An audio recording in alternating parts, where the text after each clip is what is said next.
She is already on her knees when the gates open. The Hippodrome of Constantinople.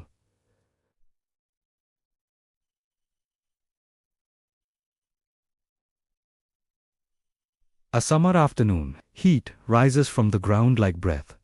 The sky above her is a sheet of pale light, no shade, no clouds, only thousands of eyes watching from the stone seats that rise around her like a mountain of faces. Nearly 50,000 people fill the arena. Some are sitting, some are standing, but all are focused on one person, Helena, 23 years old, born into a respected blue family. Now, she kneels alone in the center of the arena, her wrists bound, her ankles secured so tightly she cannot stand. The sand beneath her knees burns, but the pain feels distant, like it's happening to someone else. The crowd murmurs, laughs, argues.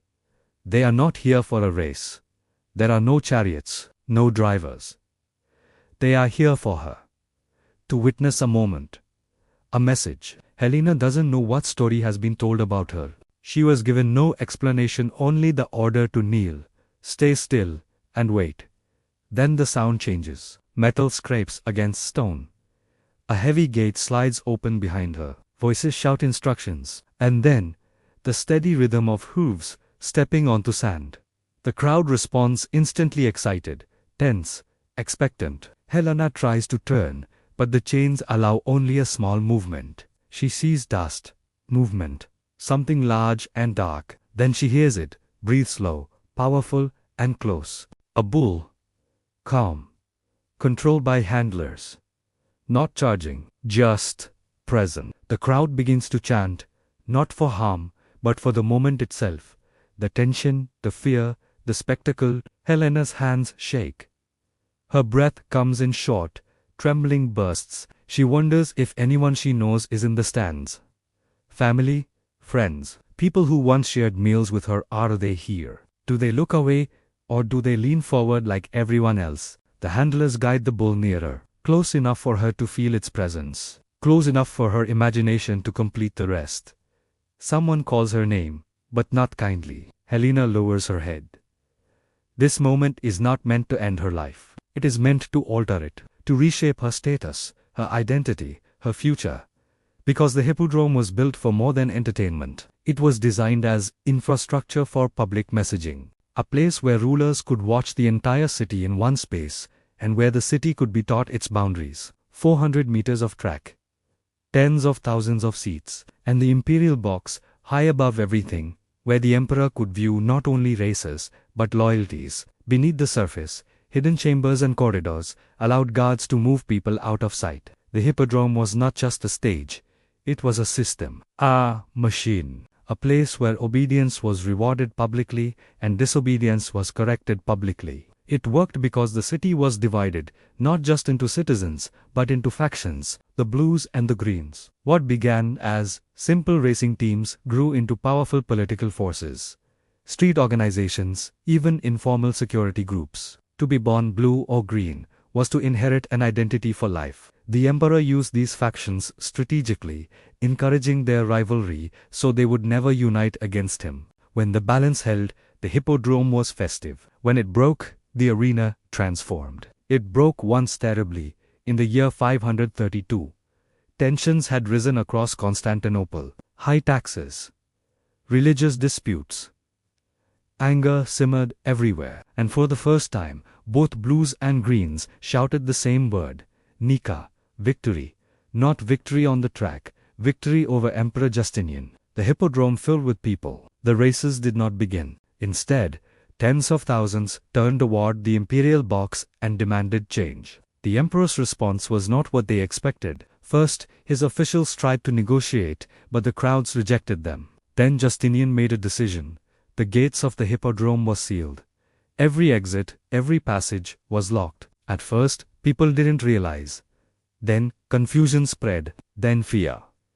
Inside the arena, they were contained not for entertainment, but for control. What followed became one of the darkest days in Byzantine history, not because of its graphic details, but because of what it represented, a system using a public space to reassert power in the most direct way possible. The arena, once filled with cheers, became silent for days afterward. But the story didn't end there. During the chaos, officials had quietly selected specific individuals from the stand's leaders, supporters, and families of dissidents. 73 women were taken alive, held below the arena, and eventually brought back out before a carefully chosen audience of 10,000 loyal citizens. They were not harmed, but they were displayed. Their names were read aloud. Their status was removed. Their identities were rewritten in front of a crowd. Their sentence: exile. Loss of property. Loss of position. This was not physical punishment. It was social erasure. One of the most effective tools of the empire. Helena knows these stories. Everyone in Constantinople knows them. The Hippodrome was where your identity could be reshaped in a single afternoon, where you could walk in as one person and walk out as another. The bull behind her shifts its weight. She feels the vibration in the sand.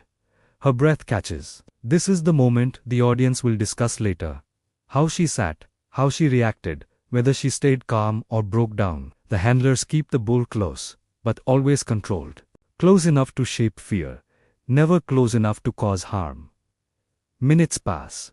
Her posture changes. Her shoulders drop. Her voice cracks when she tries to whisper a prayer. From the imperial seats, officials watch for exactly that moment. The moment her resistance collapses. Not physically, but emotionally, socially, symbolically. A signal is given. The handlers lead the bull away. The crowd reacts in different ways, some relieved, some disappointed, some unsettled. Nothing physical has happened, but something irreversible has. Helena collapses forward, exhausted by fear alone. She is led away soon after, exiled, and written into history, not for anything she did, but for what was done to her identity. Her public moment becomes a lesson to others about why some people stay silent, why families avoid politics, why risk becomes dangerous in the eyes of power. Today, the Hippodrome's remains lie quietly in modern Istanbul. Tourists walk the path of the old track. They take photos, sit on benches, and admire ancient monuments, rarely realizing they are standing in what was once a carefully engineered machine for shaping public behavior. The Byzantines saw themselves as guardians of law, faith, and civilization, yet they used public spectacle to shape obedience, to erase reputations, and to display control without overt force. Civilization does not remove cruelty. It reorganizes it, refines it, makes it strategic. The Hippodrome may be gone as an arena, but its lessons are not. Modern systems still use public examples, courtrooms, media broadcasts, social media storms, whatever convinces the public to look, react, and remember. What happened to Helena was not about harming her body. It was about reshaping how society viewed her. About turning a person into a message, a living warning. The question today is not whether powerful systems will use public spectacle again. They will. The real question is this: will we notice it when it happens? Or will we sit in the crowd and watch, believing we are only spectators, while we are actually part of the performance? Thanks for watching. If you found this interesting, consider subscribing for more stories from history that still echo today.